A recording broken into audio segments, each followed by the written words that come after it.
Welcome to Democracy Now!, democracynow.org, the War and Peace Report. I'm Amy Goodman. Mourners gathered over the weekend in New Zealand and around the world to pay tribute to the victims of Friday's deadly terrorist massacre at two mosques in Christchurch, New Zealand. The death toll has reached 50, with at least 50 people injured.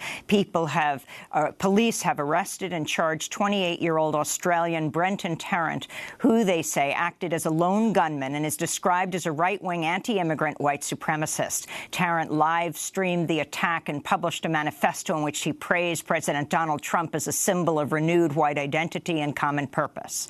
In the wake of the horrific attack, the deadliest shooting in New Zealand's history, Prime Minister Jacinda Ardern vowed to reform the country's gun laws.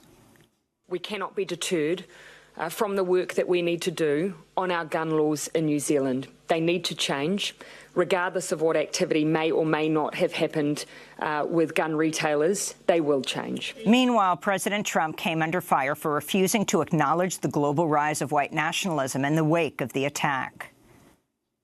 We see today white nationalism as a rising threat around the world. I don't really. I think it's a small group of people that have very, very serious problems. I guess if you look at what happened in New Zealand, perhaps that's a case. I don't know enough about it yet. They're just learning about the person and the people involved. But it's certainly a terrible thing. Trump tweeted more over the weekend about the late Senator John McCain and advocating for Fox News to bring back host Jeanine Pirro, who appeared to be suspended after attacking Congressmember Ilhan Omar on air for wearing a hijab last week, than he did about the New Zealand massacre. He did not tweet once in more than 20 tweets about the massacre. Security experts and government agencies have warned that white nationalist attacks are on the rise and pose a major domestic threat. The FBI and the Department of Homeland Security said in 2017 white supremacist groups carried out more attacks in the U.S. than any other domestic extremist group since 2001. On Sunday, White House Chief of Staff Mick Mulvaney was asked on Fox News if Trump would deliver a speech condemning white supremacy and Islamophobia, to which he responded, "The president is not a white supremacist. I'm not sure how many times we have to say that." President Trump signed his first presidential veto Friday after lawmakers in both houses of Congress voted in favor of a resolution reversing Trump's declaration of a national emergency on the U.S.-Mexico border. He once again attacked immigrants as he signed the veto. It is a tremendous national emergency. It is a tremendous crisis. Last month, more than 76,000 illegal migrants arrived at our border. We're on track for 1 million illegal aliens to rush our borders. People hate the word invasion, but that's what it is. It's an invasion of drugs and criminals and people. We have no idea who they are. Trump's statement came just after the manifesto of the New Zealand attacker was released, in which he echoed that term, invasion. The veto sends the measure back to lawmakers, but they're not expected to garner the two-thirds majority required to overturn it. California and other states filed a lawsuit last month challenging Trump's national emergency. The Ethiopian transport minister said early investigations have revealed clear similarities between the crashes of Ethiopian Airlines Flight 302 and October's Lion Air Flight 610 in Indonesia. While detailed information is yet to be released, flight tracking data shows both flights on the Boeing 737 MAX 8 aircraft seemed to go through unpredictable climbs and then a nosedive after they took off. Both flights killed all crew and passengers on board after the planes crashed minutes after takeoff. The Wall Street Journal reported Sunday the Transportation Department is launching investigations into regulators' approvals of the Boeing 737 MAX 8, as well as into the development of the aircraft. Faulty flight control software has been cited as a possible culprit in the two fatal crashes. Secretary of State Mike Pompeo announced Friday the U.S. will start denying visas to members of the International Criminal Court who may be investigating alleged war crimes by the U.S. military in Afghanistan. In November of 2017, the ICC prosecutor requested approval to initiate an investigation into, quote, the situation in Afghanistan, end of quote, that could illegitimately target American personnel for prosecutions and sentencing. I'm announcing a policy of U.S. visa restrictions on those individuals directly responsible for any ICC investigation of U.S. personnel. In response to the news, the ACLU said, quote, "This is an unprecedented attempt to skirt international accountability for well-documented war crimes that haunt our clients to this day," unquote. In more news about the ICC, the Philippines officially withdrew from the court Sunday. The International Criminal Court is investigating whether the thousands of murders committed as part of President Rodrigo Duterte's war on drugs amounts to crimes against humanity. At least 5,000 people have been killed by the police since 2016, with many more killed in extrajudicial raids and attacks. Students around the world left the classroom and took to the streets Friday for the Youth Climate Strike, calling for decisive action on climate change. The International Day of Action was inspired by 16-year-old Swedish activist Greta Thunberg, who started a weekly Friday strike outside the Swedish Parliament building last year. This is Thunberg speaking at the Stockholm demonstration.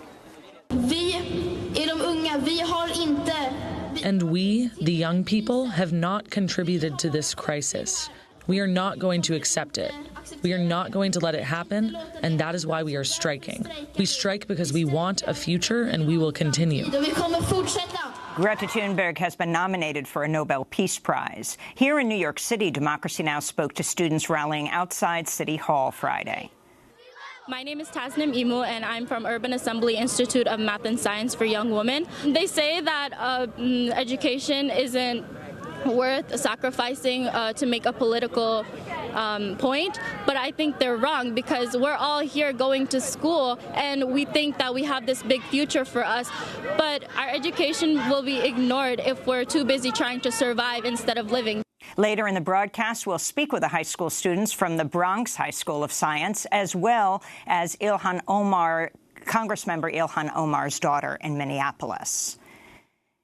At least 2 people have died, with thousands more displaced as historic levels of flooding in the upper Midwest due to heavy rains and melting snow from last week's bomb cyclone led to states of emergency in the region. Nebraska saw its worst flooding in half a century, prompting concerns about a nuclear power plant located along the Missouri River, although authorities say the plant continued to operate as usual through the weekend.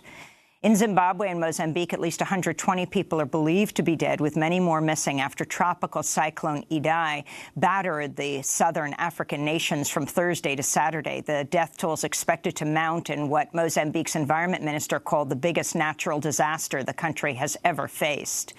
In Indonesia, major flooding and landslides in the eastern Papua region killed at least 77 people over the weekend, according to officials. Thousands were forced to evacuate their homes. Also in Indonesia, a landslide triggered by a 5.5 magnitude earthquake on Lombok Island killed at least 2 people Sunday.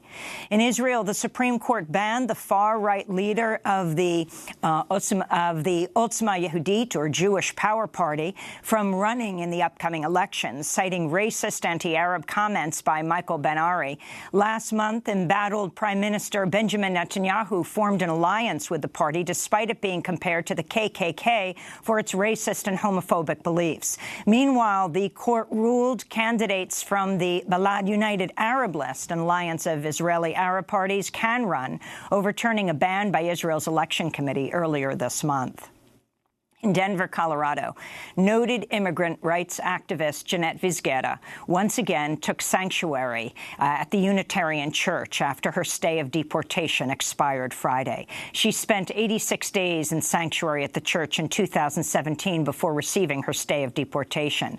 Vizquera also announced she is suing Immigration and Customs Enforcement for denying her right to due process in her immigration battle. Jeanette Vizquera spoke to supporters at the Denver church Friday. It's ridiculous to call it a national emergency. They want to put up a wall when there are national emergencies inside the country, like public health, the environment, housing. We have lots of youth who, when they come on hard times, must sleep on the streets.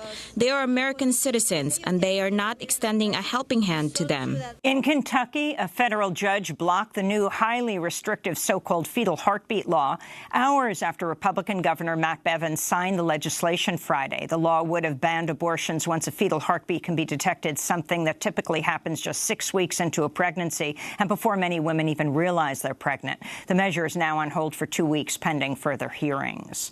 Staffers on the Bernie Sanders 2020 presidential campaign announced Friday they're unionizing in what's believed to be a first for any major presidential campaign. The president of United Food and Commercial Workers Local 400, which will represent the Sanders campaign staffers, said, quote, "We expect unionizing will mean pay parity and transparency on the campaign with no gender bias or harassment and equal treatment for every worker, whether they're in Washington, D.C., Iowa, New Hampshire, or anywhere else," unquote. Several women staffers accused Sanders' 2016 presidential campaign of not properly handling sexual harassment and unequal pay complaints.